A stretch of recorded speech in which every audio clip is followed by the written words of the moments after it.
News tag Kannada, ನಿಖರ, ನಿರ್ಭೀತ, ನಿರಂತರ.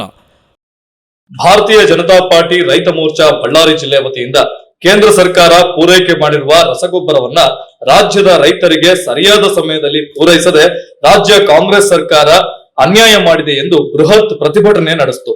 ಮಾಜಿ ಶಾಸಕ ಸೋಮಶೇಖರ್ ರೆಡ್ಡಿ, ರೈತ ಮೋರ್ಚಾ ಅಧ್ಯಕ್ಷ ಗಣಪಾಲ್ ಐನಾಥ್ ರೆಡ್ಡಿ, ಬಿಜೆಪಿ ಮುಖಂಡ ಕೆಎಸ್ ದಿವಾಕರ್ ಸೇರಿದಂತೆ ಬಿಜೆಪಿ ಜಿಲ್ಲಾಧ್ಯಕ್ಷ ಅನಿಲ್ ಮೋಕ ಹಾಗೂ ಇನ್ನಿತರೆ ಪದಾಧಿಕಾರಿಗಳು ಬಳ್ಳಾರಿಯ ಗಡಗಿ ಚೆನ್ನಪ್ಪ ವೃತ್ತದಿಂದ ಜಿಲ್ಲಾ ಕೃಷಿ ಇಲಾಖೆಯ ಕಚೇರಿವರೆಗೆ ಪ್ರತಿಭಟನೆ ನಡೆಸಿದರು. ಆನಂತರ ಜಿಲ್ಲಾ ಕೃಷಿ ಇಲಾಖೆಯ ಕಚೇರಿಗೆ ಮುತ್ತಿಗೆ ಹಾಕಲು ಯತ್ನಿಸಿದರು.